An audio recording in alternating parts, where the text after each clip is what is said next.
انسان کو بہت سارے امراض لگ جاتے ہیں، جسمانی بیماریاں بھی ہوتی ہیں اور روحانی بیماریاں بھی ہوتی ہیں، عقیدے اور نظر اور فکر میں بھی بیماریاں ہوتی ہیں۔ دنیا میں کچھ لوگ دہریے ہیں، معاذ اللہ، اللہ کی ذات کے منکر۔ دنیا میں کچھ لوگ ایسے ہیں جو وقوع قیامت کے منکر۔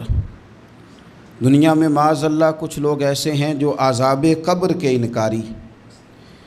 دنیا کے اندر آپ کو وہ لوگ بھی ملیں گے جو کہتے ہیں دنیا خود بخود وجود میں آ گئی۔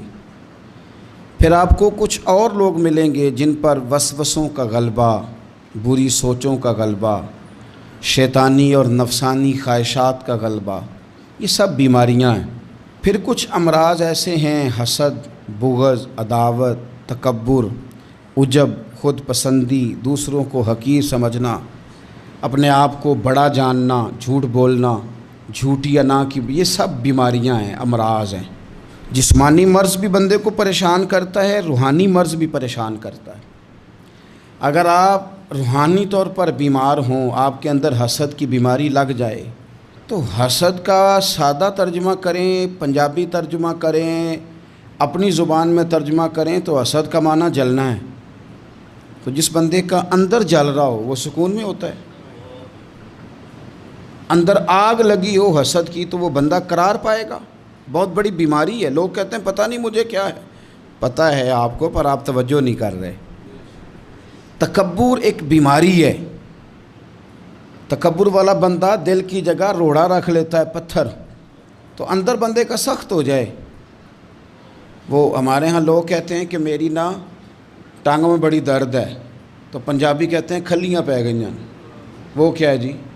کہتے ہیں سخت ہو گئی ہیں ٹانگیں، چلا نہیں جاتا۔ ٹانگیں سخت ہو جائیں تو گزارا نہیں ہوتا، تو دل سخت ہو جائے تو۔ اب میری بات کو سمجھیں، ہمارے اندر نا بیماریاں ہیں، ہم وہ کڑتے رہتے ہیں، وہ جلتے رہتے ہیں، وہ تکبر میں آ جاتے ہیں، عداوت ہے، بغض ہے، کینہ ہے، ماننے کو تیار نہیں ہوتے۔ یعنی دنیا میں یہ سارے لوگ کہہ رہے ہیں کہ مجھ سے حسد ہو رہا ہے، یہ کوئی بھی نہیں کہہ رہا کہ میں کر رہا ہوں حسد۔ تو اگر سب سے ہو رہا ہے تو وہ بندہ کہاں ہے جو کر رہا ہے؟ سب کہتے ہیں کہ بڑا تکبر آ گیا جی لوگوں میں، تو وہ لوگ کدھر ہیں جی جو تکبر کر رہے ہیں؟ وہ بھی، اس کو بھی تو ماننا چاہیے نا میں کرتا ہوں۔ تو یہ ساری بیماریاں، جسمانی، بلڈ پریشر، شوگر اور ہیپاٹائٹس اور معاذ اللہ کینسر، اور یہ سب بیماریاں روحانی بھی جسمانی بھی، تو یا اللہ جائیں کدھر؟ فرمایا وَنُنَزِّلُ مِنَ الْقُرْآنِ مَا هُوَ شِفَاءٌ وَرَحْمَةٌ لِّلْمُؤْمِنِينَ۔ فرمایا میں نے جو تمہیں قرآن عطا فرمایا ہے نا، تو اس میں مومنوں کے لیے شفا بھی ہے اور رحمت بھی ہے۔ یہ تمہاری تمام بیماریوں کی شفا ہے، اس میں تمام بیماریوں کی۔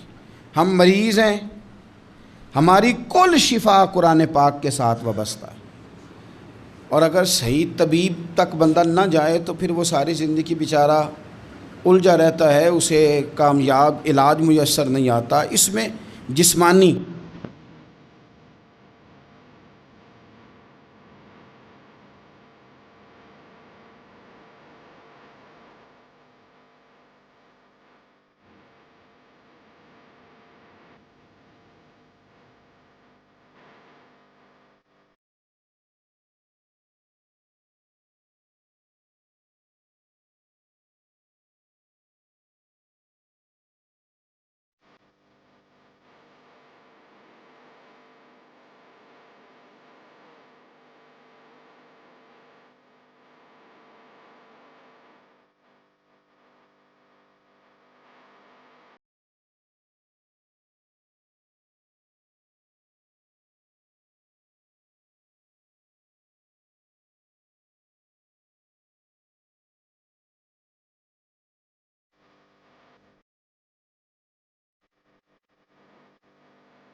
تو قرآن پاک میں شفا ہے، قرآن حکیم میں بڑے سے بڑا مجرم ہو، کافر ہو، فاسق ہو، ایک حدیث مشکات میں موجود ہے، اس کو آپ نے دل پہ لکھ لینا ہے چونکہ معاملہ دل کا ہے۔ نبی پاک صلی اللہ تعالیٰ علیہ وسلم نے فرمایا جس طرح بارش میں پڑے لوہے کو زنگ لگ جاتا ہے، اس طرح دل کو زنگ لگ جاتا ہے۔ تو کہتا ہے میں بور ہو رہا ہوں، پتہ نہیں کیا ہے، اور زنگ لگ گیا دل کو۔ تو کہتا ہے جناب میں پتہ نہیں سارا کچھ ہے پر دل پریشان ہو، بھئی اس کو زنگ لگ گیا ہے۔ ہم کہتے ہیں یار پتہ نہیں کیا بات ہے، پریشانی ہو، بھئی دل کو زنگ لگ گیا ہے۔ کریم فرمانے لگے جس طرح بارش میں پڑے لوہے کو زنگ لگ جاتا ہے، اس طرح دلوں کو بھی زنگ لگ جاتا ہے۔ حضور دل کو زنگ لگ جائے تو کیا کریں؟ تو حضور فرمانے لگے ایک موت کو یاد کرو اور ایک قرآن پاک کی تلاوت کیا کرو۔ قرآن تمہیں زنگ سے شفا دے دے گا، اس کو پڑھو گے تو تمہیں لطف آئے گا۔ اور قرآن پاک کو نا جب بندہ پڑھتا ہے نا تو حضرت مولا علی شیر خدا نے فرمایا تھا قرآن پاک کبھی پرانا نہیں ہوگا، جب بھی پڑھو گے نیا مزہ ہی آئے گا، نیا سرور ہی آئے گا، نئی کیفی۔ بڑے بڑے کٹر کافر قرآن پاک سنتے تھے نا۔ ایک دن عتبہ کہنے لگا ابو جہل سے اور دیگر لوگوں سے کہ بڑی ہو گئی لڑائی، بڑی ہو گئی بحث، اس طرح کرتا ہوں میں جا کے نا تو محمد ابن عبداللہ صلی اللہ میں جا کے بات کرتا ہوں حضور سے۔ عتبہ آ گیا کہنے لگا میں مذاکرات کرتا ہوں۔ صاحب نے کہا چل تو سیانا آدمی ہے، سمجھدار ہے، چلا جا۔ جا کے نا تو وہی باتیں جو وہ ہمیشہ کرتے تھے، نبی کریم علیہ السلام سے کہنے لگا ہم سارے آپس میں ہیں، برادری ہے، قبیلہ ہے، ایک شہر ہے، پھر بھی لڑائیاں شروع ہو گئی ہیں۔ جو آپ کا کلمہ پڑھتے ہیں وہ الگ ہو گئے، جو ہمارے معاذ اللہ طریقے پہ ہیں وہ الگ ہیں، تو کوئی بات چیت نہ کر لیں بیٹھ کے۔ تو حضور نے فرمایا کرو نا۔ کہنے لگا اگر آپ سرداری چاہتے ہیں تو ہم دیتے ہیں، اور اگر آپ مال و دولت چاہتے ہیں تو معاذ اللہ ہم دیتے ہیں، جو آپ کہتے ہیں ہم کرتے ہیں۔ کسی طرح کا بھی آپ کا مطالبہ ہے تو ہم پورا کرنے کو تیار ہیں، تو آپ بتا دیں ہم وہ کر دیتے ہیں۔ وہ بڑی اس نے لمبی چوڑی تقریر کی، جتنی آفریں گنا سکتا تھا گنوائیں۔ کریم خاموش رہے۔ جب اس کی بات پوری ہو گئی تو حضور فرمانے لگے میں بھی کچھ بولوں؟ کہنے لگا بولیں۔ میرے نبی پاک نے قرآن پاک پڑھنا شروع کر دیا، چند آیتیں پڑھی، کھڑا تھا بیٹھ گیا، پھر اٹھ پڑا، کبھی ادھر جاتا ہے کبھی ادھر آتا ہے۔ حضور نے تلاوت ختم کی، کہا کوئی بات کرنی ہے؟ کہنے لگا نہیں مجھے اجازت دے دے۔ واپس گیا، جب گیا نا تو ابو جہل دور سے دیکھ کے کہنے لگا جو گیا تھا وہ تو عتبہ تھا، اور یہ جو آ رہا ہے یہ کوئی اور ہے، یہ کوئی اور ہے، یہ وہ نہیں ہے جو گیا تھا۔ واپس آیا تو کہا کیا طے ہوا؟ کہنے لگا یار طے کیا کرنا ہے، میں نے شاعر بھی دیکھے، کاہن بھی دیکھے، جادوگر بھی دیکھے، میں نے زمانہ گھوما ہے، پر جو قرآن وہ پڑھتے ہیں وہ بندے کا کلام نہیں، وہ رب کریم کا ہی کلام ہے، وہ اللہ کا کلام ہے۔ تم نہیں مقابلہ کر سکتے، تم باز آ جاؤ، وہ تمہارے بس کی بات نہیں۔ تیرے آگے ہیں یوں دبے لچے فصحا عرب کے بڑے بڑے، کوئی جان منہ میں زبان نہیں بلکہ جسم میں جان نہیں، اور کروں تیرے نام پہ جان فدا، نہ بس ایک جان دو جہاں فدا، میرا دو جہاں سے بھی نہیں جی بھرا، میں کروں کیا کروڑوں جہاں نہیں۔ تو فیل بن عمر دوسی مکہ شریف آئے تجارت کے لیے، پہلے بھی آیا کرتے تھے، کہتے ہیں میں بہترین شاعر تھا، مکے آیا سامان بیچتا تھا، کچھ خرید کے لے جاتا تھا۔ ابو جہل مجھے کہنے لگا تو ہمارا دوست ہے، پرانا سجن ہے، تیرا آنا جانا ہے، اور تجھے یہاں اس شہر میں چونکہ تو ہمارا مہمان ہے تو ہر بات سے آگاہ کرنا ہمارا ذمہ داری ہے۔ یہاں ایک شخص ہے محمد ابن عبداللہ، محمد ابن عبداللہ صلی اللہ تعالی علیہ وسلم اعلان نبوت کرتے ہیں، اور معاذ اللہ شاعر ہیں، جادوگر ہیں، ان کی تو نے بات نہیں سننی۔ کہتا میں نے کہا مجھے کیا ضرورت ہے، میں نے چند ہفتے ٹھہرنا ہے، مال بیچنا ہے، کچھ خریدنا، چلے جانا ہے، مجھے کیا ضرورت ہے؟ کہا اچھا میں نہیں سنوں گا بات۔ کہتا مجھے نظر آئے کئی دفعہ حضور، اور جہاں حضور ہوتے تھے میں قریب ہی نہیں جاتا تھا۔ کہتے ہیں ایک دن نا حرم شریف میں سادے سے کپڑے اور پاؤں میں سونے جوتے اور سر پہ یوں امامہ کے جیسے فرشتے بھی جھک جھک کے زیارت کرتے ہیں۔ کہتے ہیں کہ نور بھری کیفیات حضور تشریف لائے اور تشریف لا کے رسول کائنات علیہ السلام حرم کعبہ کے ساتھ ٹیک لگا کے بیٹھ گئے. سر سے لے کر پاؤں تک تنویر ہی تنویر ہے. حضور تشریف فرما ہوئے, قرآن پاک پڑھنے لگے. میں جب حضور کے قریب سے گزرتا تھا تو کانوں میں روئی دے کے گزرتا تھا, پر طفیل کہتے ہیں آج نہ تھوڑی سی آواز میرے کانوں میں گئی, قرآن پڑھا محبوب نے. اور ویسے بھی کیا کمال ہوگا جب یاسین والے نبی خود یاسین پڑھتے ہوں, جب طٰہٰ والے نبی اپنی زبان سے طٰہٰ کی تلاوت کرتے. وَالضُّحَىٰ وَاللَّيْلِ إِذَا سَجَىٰ, جن کے بارے میں آیا جب وہ تلاوت کرتے ہوں. الم نشرح لک صدرک, جن کے سینے کی تعریف اللہ نے کی, جب وہ ان آیتوں کی تلاوت کرتے ہوں گے تو کیا شان ہوگی. جن کو رب کہے وَلَسَوْفَ يُؤْتِيكَ رَبُّكَ فَتَرْضَىٰ, حبیب تجھے اتنا دوں گا کہ تو راضی ہو جائے گا. تو جب حضور خود یہ آیتیں پڑھتے ہوں گے تو انداز کیا ہوتا ہوگا. کہتے ہیں وہ تھوڑی آیتیں سنی پر قربان جائیں میرا تو کوئی دل ہی بدل گیا. میں بڑا بہترین شاعر تھا, لفظوں کے تراشے مجھے خوب آتے تھے, الفاظ کے بام و در سے میں آگاہ تھا, اچھا ادب میں جانتا تھا, پر میں نے کہا یہ کلام, یہ انداز, لو انزلنا ھذا القرآن علی جبل لرأیتہ خاشعا متصدعا من خشیۃ اللہ, یہ انداز پتھروں پہاڑوں پہ جائے تو وہ ریزہ ریزہ ہو جائیں. کہتے ہیں تھوڑا سا پڑا قریب نے اور پھر نظریں جھکائے ہوئے. حضور اپنے گھر گئے, سرکار چلے تو میں پیچھے پیچھے. حضور گھر میں چلے گئے تو میں نے دروازے پہ دستک دی, باہر آئے, سلام لی. میں نے کہا محبوبہ وہ جو آپ پڑھ رہے تھے تھوڑا اور نہیں سنا دیتے, تھوڑا اور نہیں تلاوت کر دیتے. کہتے ہیں رسول پاک نے نا پھر قرآن پڑھنا شروع کیا. میں کبھی بیٹھتا تھا کبھی اٹھتا تھا. جب حضور نے تلاوت مکمل کی تو میں نے آگے بڑھ کے ید اللہ والا ہاتھ تھاما اور دست مبارک پکڑ کے کہا سونیا, یہ مجھے کہتے تھے نہ سننا, میں نے زمانہ دیکھا ہے, میں کوئی عام آدمی نہیں, میں سردار ہوں, میں نے دنیا دیکھی ہے, مجھے قسم ہے جو آپ کی زبان سے نکل رہا ہے وہ بشر کا کلام نہیں. آپ مجھے کلمہ پڑھائیں, میں مسلمان ہونا چاہتا ہوں. بڑے بڑے کفل ٹوٹے. حضرت عمر بھی آئے تو آئے قرآن کی تاثیر کی برکت سے. حضرت صدیق اکبر نا اپنے گھر کے سین میں بیٹھ کے قرآن پاک پڑھتے تھے تو رویا کرتے تھے, روتے تھے. مکے کے کچھ سردار کٹھے ہو کے نبی کریم کی بارگاہ میں گئے, کہنے لگے ایک تو صدیق اکبر کو منع کریں کہ قرآن اونچا نہ پڑھا کریں, اور اگر اونچا پڑھنا ہے تو پھر ان سے کہیں پڑھ کے رویا نہ کرے. حضور نے فرمایا اپنے گھر میں بیٹھ کے پڑھتا ہے, روتا ہے, تمہیں کیا ہے. یا رسول اللہ, یہ ابو بکر صدیق جب قرآن پاک کی تلاوت کر کے روتے ہیں نا تو ہماری بچیاں بھی رونے لگتی ہیں, ہماری عورتیں گھر کا کام کاج چھوڑ کے تو صدیق اکبر کے دروازے پہ کھڑی ہو کے روتی رہتی. حضور ان سے کہیں یہ قرآن سے جو شغف ہے ان کا, کہاں گئے مسلمان جو قرآن پڑھنے والے تھے, کدھر گئے. سارا کچھ ہی ہمارا موبائل لے گیا. میں کس طرح یہ بات بیان کروں کہ کچھ لوگوں نے رمضان میں بھی قرآن پاک ایک بھی ختم نہیں کیا, رمضان شریف میں بھی ایک قرآن پاک کی توفیق نہیں ہوئی, لے گیا سارا کچھ, ہماری خوش گپیاں. کمال ہو گئی, ہم نے سوچا ہی نہیں, فکر ہی نہیں کی.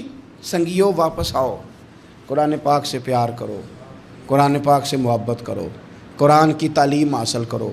لوگ کہتے ہیں میں بوڑھا ہو گیا ہوں, زبان موٹی ہو گئی ہے, قرآن کیسے سیکھوں. 38.5 سال کی عمر میں کلمہ پڑھا حضرت صدیق اکبر نے. کچھ صحابہ ان سے بھی عمر میں زیادہ تھے تو بڑی عمر میں دین سیکھا کہ چھوٹی عمر میں سیکھا. ہمیں کیا ہو گیا ہے. قرآن پاک کی طرف توجہ کرو. میرے نبی پاک علیہ السلام نے فرمایا اس قرآن کی برکت سے اللہ قوموں کو عروج عطا کرے گا, اس کی برکت سے ہی قوموں کو زوال ہوگا. حضرت عائشہ صدیقہ کہتی ہیں حضور رات کو نماز کی نیت باندھتے تھے تو ایک ہی آیت پڑھتے تھے ساری رات, ایک ہی آیت پڑھتے رہتے تھے, روتے رہتے تھے. اور جب حضور روتے تھے تو جس طرح ہنڈیا ابلے تو آواز آتی ہے, اس طرح حضور کے سینے سے آواز آتی تھی. جبیر بن مطعم کہتے ہیں میں بدر کے قیدیوں کے بارے میں بات کرنے آیا حضور سے, تو نبی پاک مغرب کی جماعت کرا رہے تھے. جب میں مدینے پہنچا تو مسجد نبوی کے باہر کھڑے ہو کے میں نے حضور کی تلاوت سنی. فرماتے ہیں بس میں تو بات کرنے آیا تھا نا, تو وہ آیتیں سنی تو مجھے یوں لگا مجھ پہ بجلیاں گر رہی. کون ہے جو میرے دل کے کفر اور کفل دھو رہا ہے. بس قرآن سنتا گیا اور رب مجھے ایمان کی توفیق عطا فرماتا گیا. میں نے کلمہ پڑھ لیا, مسلمان. قرآن ہی ہمارے ہر مسئلے کا حل ہے. میں کیا کروں. قرآن پڑھتے ہیں ہمارے ہاں, پر قبروں پہ، پڑھا جاتا ہے پر ختموں پہ۔ کیا قرآن پاک کا یہ حق نہیں تھا کہ وہ شادی والے دن بھی پڑھا جاتا؟ کیا قرآن پاک کا یہ حق نہیں تھا کہ وہ اسمبلی میں بھی پڑھا جاتا؟ قرآن پاک نہ شکایت کر رہا ہے، شکایت کرتا ہے کہ ان لوگوں نے نا مجھے ختموں پہ پڑھا ہے، اسمبلی میں نہیں پڑھا۔ وزیر اعظم کے خطاب سے پہلے تلاوت ہوتی ہے تو یہ تلاوت کے بعد یہ اعلان کیوں نہیں کرتے کہ ہم کریں گے وہ جو قرآن کہے گا؟